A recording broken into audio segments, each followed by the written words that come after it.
প্রিয় চাকরি প্রার্থীরা, আপনাদের জন্য কিন্তু একটি দারুণ চাকরির সুখবর উঠে এসেছে। এখানে দেখুন, ভারতীয় রেলে ৭,৯৫১টি শূন্য পদে কিন্তু নিয়োগের বিজ্ঞপ্তি অফিসিয়ালি প্রকাশ হয়ে গেছে। তাহলে এই যে বিজ্ঞপ্তিতে ঠিক কি বলা হয়েছে সেই সম্পর্কে কিন্তু সম্পূর্ণ আলোচনা আমরা এই ভিডিওর মাধ্যমে করলাম। আশা করছি ভিডিওটি আপনাদের অনেক গুরুত্বপূর্ণ হবে। এবং ভিডিওতে এগিয়ে যাওয়ার আগে আপনাদের বলবো যে আপনারা যারা এখনো আমাদের YouTube channel WB job news 24 কে সাবস্ক্রাইব করেননি, তারা কিন্তু অতি দ্রুত আমাদের চ্যানেলকে সাবস্ক্রাইব করে নিন, কারণ আমরা প্রতিদিন সন্ধ্যে 6টা এবং রাত্রি 9টায় কিন্তু নতুন নতুন জবের আপডেট আপনাদের সামনে তুলে ধরি। তাহলে চলুন দেখা যাক যে এই নোটিশে কি বলা হয়েছে। দেখুন, ভারতীয় রেলে চাকরি করতে চান এমন অনেকেই হয়তো রয়েছেন। প্রচুর চাকরি প্রার্থীদের লক্ষ্য হয়ে থাকে ভারতীয় রেলের একজন কর্মী হওয়া। আর এর অন্যতম কারণ নিরাপদ ভবিষ্যতের সাথে ভালো বেতন এবং অন্যান্য অনেক সুযোগ সুবিধা।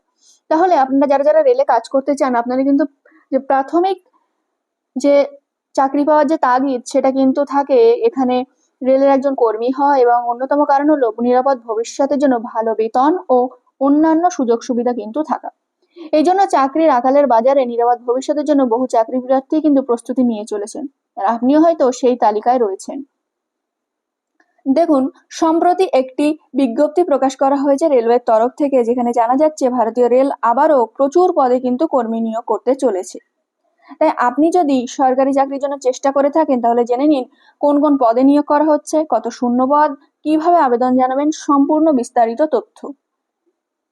দেখুন কোন কোন পদে নিয়োগটি হচ্ছে। সেটা হলো, প্রথমত জুনিয়র ইঞ্জিনিয়ার পদে নিয়োগ হচ্ছে, তারপরে ডিএমএস পদে নিয়োগ হচ্ছে, সিএমএ পদে নিয়োগ হচ্ছে, মেটালার্জিক্যাল সুপারভাইজার পদে, কেমিক্যাল সুপারভাইজার পদে। তাহলে এখানে কিন্তু আপনার টোটাল 5টি পদ আছে, যেই পদের জন্য প্রচুর সংখ্যক শূন্যপদ কিন্তু আছে। এবার এই পদগুলিতে আবেদনের জন্য আপনাদের যে শিক্ষাগত যোগ্যতা সেটা আমরা দেখব। দেখুন, জুনিয়র ইঞ্জিনিয়ারিং সহ ডিএমএস সিএমএ পদগুলিতে আবেদন জানানোর জন্য প্রার্থীদের নির্দিষ্ট ইঞ্জিনিয়ারিং বিভাগে 3 বছরের ডিপ্লোমা কোর্স কিন্তু থাকা আবশ্যক। তাহলে আপনি যদি রেলওয়েতে চাকরি করতে চান এবং উপরে আমরা যে 5টা পদের কথা বললাম সেখানে আপনারা জবের জন্য অ্যাপ্লাই করতে চান, সেখানে কিন্তু আপনাদের নির্দিষ্ট ইঞ্জিনিয়ারিং বিভাগে 3 বছরের ডিপ্লোমা কোর্স কিন্তু থাকা আবশ্যক, অথবা নির্দিষ্ট বিভাগে বিএ বা বিটেক পাস আপনাদের থাকতে হবে। তাহলে কিন্তু আপনারা ইন্ডিয়ান রেলওয়ের তরফ থেকে যে নোটিফিকেশনটি বেরিয়েছে সেখানে কিন্তু অ্যাপ্লাই করতে পারবেন। এবার এই পদে অ্যাপ্লাই করার জন্য আপনাদের যে বয়স সীমা সেটা হলো, এখানে আবেদনের জন্য প্রার্থীর বয়স থাকতে হবে সর্বনিম্ন 18 বছর এবং সর্বোচ্চ কিন্তু 36 বছর। তাহলে আপনারা যারা যারা ইন্ডিয়ান রেলওয়ের তরফ থেকে যে পদগুলো বেরিয়েছে সেখানে অ্যাপ্লাই করতে চান, সেখানে আপনাদের বয়স 18 থেকে কিন্তু 36-এর মধ্যে হতে হবে। সরকারি নিয়ম অনুযায়ী সংরক্ষিত শ্রেণীর প্রার্থীরা বয়সের ঊর্ধ্বসীমায় কিন্তু ছাড় পাবেন। আপনারা যদি এসটি এসসি ইডব্লিউএস ক্যান্ডিডেট হয়ে থাকেন, আপনারা কিন্তু বয়সের ছাড় অবশ্যই পাবেন।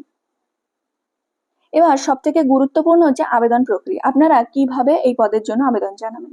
দেখুন, এই আবেদন প্রক্রিয়া 30শে জুলাই থেকে আবেদন প্রক্রিয়া শুরু হতে কিন্তু চলেছে। তাহলে আবেদন প্রক্রিয়া শুরু হতে চলেছে 30শে জুলাই থেকে। এবার সমস্ত ইচ্ছুক এবং যোগ্য প্রার্থীরা আগামী 30শে জুলাই থেকে ভারতীয় রেলের যে অনলাইন ওয়েবসাইট, যে লিঙ্কটা আমরা আমাদের ডেসক্রিপশন বক্সে দিয়ে রাখবো, ভারতীয় রেলের যে অফিসিয়াল ওয়েবসাইট আছে সেখানে গিয়ে কিন্তু আপনারা আবেদনটি জানাতে পারবেন। এবার দেখুন, পশ্চিমবঙ্গের জন্য 3টি জোন রয়েছে: কলকাতা, মালদা, শিলিগুড়ি। কলকাতার জন্য যে জোনগুলো আছে আপনারা কিন্তু সেখানে অ্যাপ্লাই করতে পারেন। কলকাতা জোন আছে, মালদা জোন আছে, আর শিলিগুড়ি জোন আছে। প্রতিটি জোনের অফিসিয়াল যে ওয়েবসাইট সেগুলো কিন্তু এই ভিডিও ডেসক্রিপশন বক্সে দেওয়া থাকবে। তাহলে আপনারা যারা যারা কলকাতা জোনের জন্য অ্যাপ্লাই করতে চাইছেন, তারা গুগলে গিয়ে লিখবেন যে rrbkolkata.gov.in। এবার আপনারা যারা যারা মালদা থেকে আছেন, যারা মালদার জন্য অ্যাপ্লাই করতে চাইছেন, তারা rrbmalda.gov.in এ কিন্তু অ্যাপ্লাই করবেন। এটা হচ্ছে আপনাদের জন্য ওয়েবসাইট। আর যারা শিলিগুড়ি থেকে আছেন, তারা rrbsiliguri.gov.in এই ওয়েবসাইটে কিন্তু অ্যাপ্লাই করবেন। এবার আপনারা তো অ্যাপ্লাই করলেন, এখন আপনাদের মনে প্রশ্ন থাকতেই পারে যে এখানে যে নিয়োগ প্রক্রিয়া সেটা কিভাবে হবে। তাহলে চলুন সেটাও আমরা দেখে নিই। এখানে দেখুন নিয়োগ প্রক্রিয়া। আপনাদের CBT 1, CBT 2, ডকুমেন্ট ভেরিফিকেশন আর মেডিকেল ফিটনেস, এই 4টি ধাপে কিন্তু পরীক্ষা হবে, তারপরে আপনাদের জয়েনিং হবে। CBT 1, CBT 2, ডকুমেন্ট ভেরিফিকেশন এবং মেডিকেল ফিটনেস। এবার অফিসিয়াল যে ওয়েবসাইট সেটাও দেখে নেব আমরা, indianrailways.gov.in।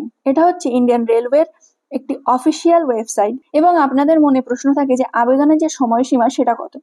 দেখুন, আবেদনের সময়সীমা 30শে জুলাই থেকে 29শে আগস্ট পর্যন্ত কিন্তু আপনারা আবেদনের যে সময়সীমা সেটা পাবেন। তাহলে 30শে আগস্ট থেকে 29শে আগস্ট পর্যন্ত যে 1 মাস আপনারা সময়টা পাবেন আবেদন করার জন্য। তাহলে প্রিয় চাকরি প্রার্থীরা, ভারতীয় রেলের তরফ থেকে যে 7,951টি শূন্যপদের নিয়োগ বিজ্ঞপ্তি প্রকাশিত হয়েছে, সেখানে আপনারা কিভাবে অ্যাপ্লাই করবেন, কবে থেকে অ্যাপ্লাই পদ্ধতি শুরু হবে, কিভাবে পরীক্ষা হবে, কিভাবে আপনাদের বয়স, যোগ্যতা সমস্ত কিছু কিন্তু আজকের এই ভিডিওর মাধ্যমে আমরা আপনাদের সামনে তুলে ধরলাম। আশা করছি ভিডিওটি আপনাদের অনেক উপকারে আসবে এবং ভিডিওটি যদি আপনাদের ভালো লেগে থাকে তাহলে আমাদের YouTube channel WB job news 24কে কিন্তু সাবস্ক্রাইব করে রাখবেন প্রতিদিন সন্ধ্যে 6টায় এবং রাত 9টায় নতুন নতুন জবের আপডেট সবার আগে পাওয়ার জন্য।